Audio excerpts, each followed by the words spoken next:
Blow up, you know what I'm saying? Real nigga, man. Fuck that blow up, nigga. You fuck that blow up. Fuck with me. Billing on my jeans, I'm like, what the fuck? Like that didn't cost enough. Turn the corner too fast. So fast with my fucking cup. You don't have to move that. If you say you trap with us, long nights working, hustling just to stack it up. Weed stay burning, almost coughed up a fucking lung. Faded, I'm gone. Leaning the weed when I'm on. Just off the phone at 2. Now I know I'm in my zone. Stumbling into the car. Don't know if I can get home. Blaming it all on the drugs. The reason for making this song. Woo! I'm too high, never coming down. This is my shit, dog. Let's get a little bit of the background so people can get a little bit about you who don't know much about you too, man. You know, where you from, where the rap come from, you know what I'm saying to you. Everybody got a different story, got a different way where music came from. So, you know, let them know a little background about you, bro. And I'm Puerto Rican and Italian. Okay.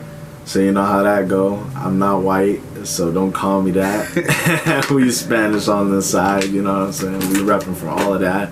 I was raised in Chicago. I was raised in Cicero. It's a little suburb outside of Chicago where drill music was invented. If y'all don't know, Chicago was the inventor of drill music, Chief Keef and all of them.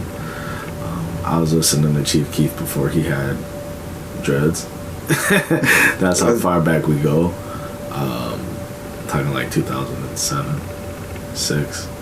But I've always been big into rap music. Like I've always been a rebel kid. Like we were watching videos. We threw on old videos the other day, and like I was just always the kid that stood out doing something. Like I always had to be the one to stand out doing something. But raised in Chicago till I was like 16, and then moved to Florida.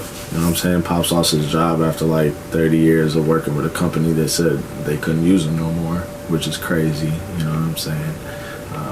So we came down here to Florida on a limb. But music-wise, I've always been influenced by people like Kanye because I was raised in Chicago. Like my parents can tell you stories about Kanye walking down certain streets in Chicago passing out his mixtapes before I was even born.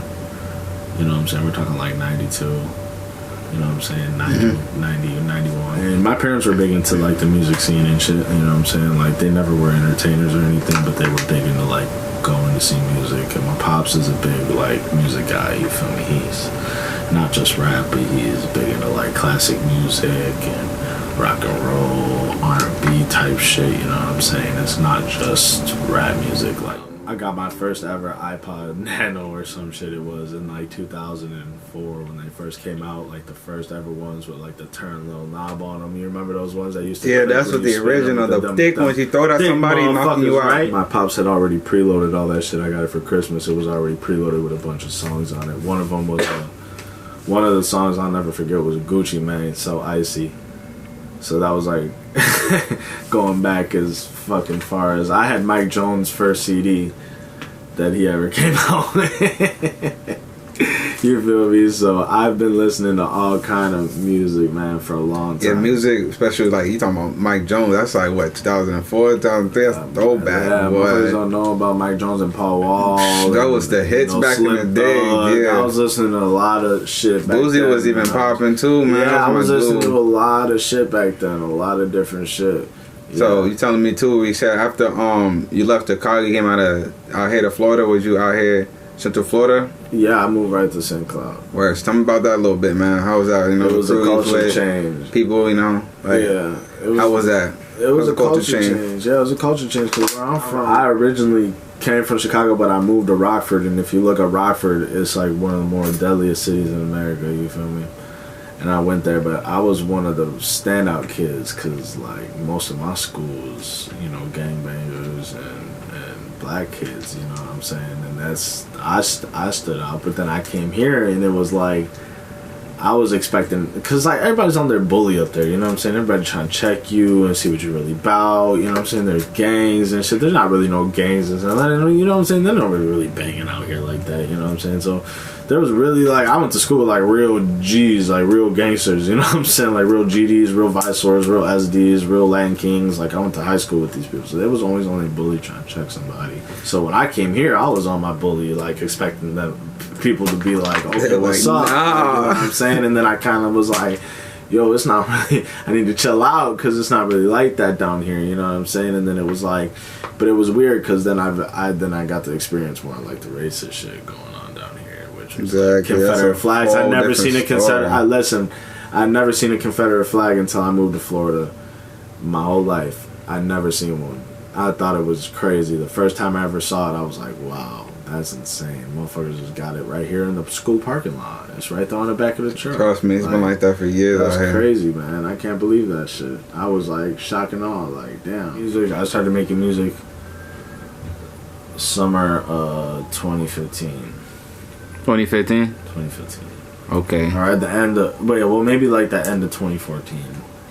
Somewhere around there. It was pretty much 2015 when I started making music, we'll say. Well, who was around you at this time? Of creation of you? Who's around you at this time? Creation of music, homies and all, man. Yeah, nah. It was just, I had a fucking party at my crib. You already know how that goes. I had a New Year's party at my crib. My dog Sook slid through and fucking, he was like, yo, I got a fucking studio.